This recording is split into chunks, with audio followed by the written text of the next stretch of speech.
नमस्ते। आज के इस चर्चा में हम 1979 के तिरुपति सूखे और उस बहुचर्चित वरुण जप की घटना पर बात करने वाले हैं। ये एक ऐसा किस्सा है जो प्रकृति, आस्था और मौसम विज्ञान इन तीनों के बीच एक बहुत ही दिलचस्प बहस खड़ी करता है। तो चलिए बिना वक्त गंवाए सीधे इस कहानी की शुरुआत में चलते हैं। जरा सोच कर देखिए। रात का 1 बज रहा है। मंदिर के कपाट पूरी तरह से बंद हैं। अंदर कोई परिंदा भी पर नहीं मार सकता। ऐसे में एक विशाल घंटी अचानक कौन बजाता है? स्रोत बताते हैं कि 1 नवंबर 1979 की आधी रात को तिरुपति मंदिर में बिल्कुल ऐसा ही हुआ था। रात 12 बजे सब कुछ बंद हो चुका था, लेकिन फिर भी भगवान वेंकटेश्वर के ठीक सामने वाली वो बड़ी सी घंटी अचानक जोर जोर से बजने लगी। इस रहस्यमयी आवाज ने पूरे तिरुपति शहर को चौंका दिया, और सच कहें तो मंदिर के चीफ एग्जीक्यूटिव ऑफिसर की आंखों में तो इसके कारण आंसू ही आ गए थे। अब ऐसा क्यों हुआ, इसके पीछे की कहानी बड़ी दिलचस्प है। 1979 में तिरुपति एक भयंकर सूखे का सामना कर रहा था। दक्षिण पश्चिम मानसून पूरी तरह से फेल हो चुका था।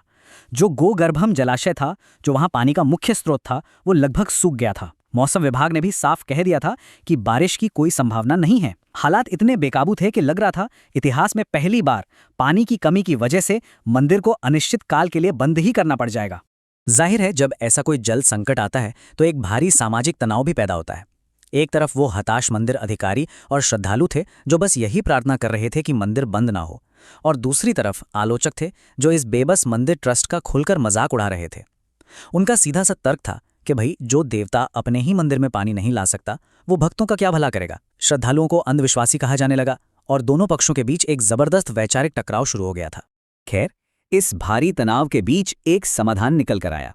मंदिर ट्रस्ट के एक 90 वर्षीय सलाहकार थे, श्री उप्पुलोरी गणपति शास्त्री जी। उनका विश्वास बहुत पक्का था। उन्होंने कहा, हमारे वेदों और शास्त्रों के अनुसार इस सांसारिक जगत में ऐसी कोई समस्या नहीं है जिसका समाधान ना किया जा सके। और इसी विश्वास के साथ उन्होंने एक बेहद प्राचीन और कठिन अनुष्ठान वरुण जप करने की सलाह दी। लेकिन उन्होंने एक चेतावनी भी दी। उनका साफ कहना था कि इसमें पूर्ण समर्पण चाहिए, क्योंकि एक छोटी सी भी गलती इस पूरी मेहनत पर पानी फेर सकती थी। लेकिन शुरुआत बिल्कुल भी आसान नहीं रही। 1 नवंबर को अनुष्ठान शुरू होना था, पर अचानक एक के बाद एक रुकावटें आने लगी। जिन बड़े बड़े विद्वानों को बुलाया गया था, उनमें से कई ने आने से मना कर दिया। किसी का स्वास्थ्य खराब था तो किसी के परिवार में कोई दुखद घटना हो गई थी। ऊपर से मीडिया ने ट्रस्ट का और भी ज्यादा मजाक उड़ाना शुरू कर दिया। स्रोत के अनुसार एक वक्त तो ऐसा लगा कि यह वरुण जप अब हो ही नहीं पाएगा। सब कुछ बिल्कुल पटरी से उतरता हुआ लग रहा था। और बस यहीं पर 1 नवंबर की उस आधी रात वाली रहस्यमयी घंटी का जिक्र वापस आता है। जैसे ही वो घंटी बजी, अगले ही दिन से हालात चमत्कारिक रूप से बदलने लगे। जो विद्वान पहले मना कर रहे थे, वो अचानक से अनुष्ठान में शामिल होने के लिए मान गए। इस अजीब सी घटना के बाद 8 नवंबर को अनुष्ठान को दोबारा शुरू किया गया, और फिर शुरू हुआ वो सफर जो हमें चौथे और अंतिम दिन की पूर्णाहुति तक ले जाता है। ये समझना बहुत जरूरी है कि आखिर ये वरुण जप इतना मुश्किल क्यों था। ये कोई आम अनुष्ठान नहीं था, बल्कि 3 दिनों की एक बेहद कठोर वैदिक प्रक्रिया थी। ध्यान देने वाली बात है कि रात 3 बजे इसकी शुरुआत होती थी, जहां विद्वानों को गले तक पानी में खड़े रहकर घंटों मंत्र पढ़ने होते थे। इसके बाद लगातार वेद पाठ, मूर्तियों का अभिषेक और भारी भरकम यज्ञ और हवन। ये शारीरिक और मानसिक रूप से इतना थका देने वाला काम था जिसे बिना किसी चूक के पूरा करना था। और फिर आया अनुष्ठान का चौथा और आखिरी दिन। 3 दिनों की इस कमर तोड़ मेहनत के बाद भी आसमान बिल्कुल साफ था। तेज धूप खिली हुई थी और बादलों का तो जैसे नामो निशान तक नहीं था। स्रोत में बताया गया है कि आलोचक वहीं खड़े होकर जोर जोर से हंस रहे थे। इस पूरे प्रोसेस को पाखंड बताकर मजाक उड़ा रहे थे कि भला सिर्फ पूजा करने से बारिश कैसे आ सकती है। सच में ये वो पल था जब सब कुछ बिल्कुल व्यर्थ लग रहा था।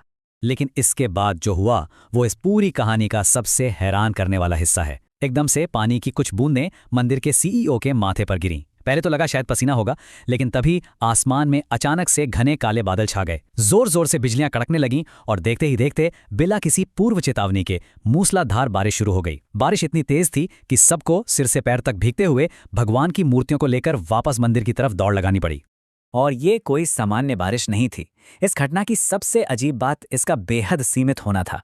एक तरफ तो तिरुपति की पहाड़ियों पर इतनी भयानक बारिश थी कि गोगर्भम जलाशय तुरंत ओवरफ्लो होने लगा। लेकिन हैरानी की बात यह थी कि आसपास के इलाकों में पानी की एक बूंद तक नहीं गिरी। जी हाँ, ये बिल्कुल सच है। ये तूफान और बारिश पूरी तरह से सिर्फ और सिर्फ मंदिर के पहाड़ी इलाके तक ही सीमित थी। अब आते हैं इस घटना के सबसे जरूरी आंकड़े पर, और वो है 1। विशेषज्ञों ने जब जांच की तो पता चला कि इस अचानक हुई मूसलाधार बारिश ने एक ही झटके में पूरे 1 साल के लिए पानी की आपूर्ति कर दी थी। वो गोगर्भम जलाशय जो पूरी तरह से सूख चुका था वो अब लबालब भर गया था। इस एक बारिश ने न सिर्फ मंदिर को बंद होने से बचा लिया बल्कि उन सभी आलोचकों की बोलती भी बंद कर दी जो थोड़ी देर पहले तक ट्रस्ट का मजाक उड़ा रहे थे। तो अंत में एक बड़ा विचारोत्तेजक सवाल हमारे सामने आता है। जब एक बेहद ही सीमित इलाके में एक हताश 3 दिन के अनुष्ठान के ठीक बाद और ठीक उसी स्थान पर इतना जबरदस्त तूफान आता है, तो क्या ये सिर्फ मौसम विज्ञान का एक बहुत ही दुर्लभ संयोग है या फिर कुछ और? स्रोत तो इसे गहरी आस्था और चमत्कार मानता है, जबकि विज्ञान शायद इसे बस एक दुर्लभ मौसम की घटना कहे। खैर, जो भी हो, ये घटना प्रकृति, इतिहास और मानवीय विश्वास के एक ऐसे दिलचस्प मोड़ पर खड़ी है जो आज भी सोचने पर मजबूर कर देती है। इस चर्चा में शामिल होने के लिए बहुत बहुत धन्यवाद।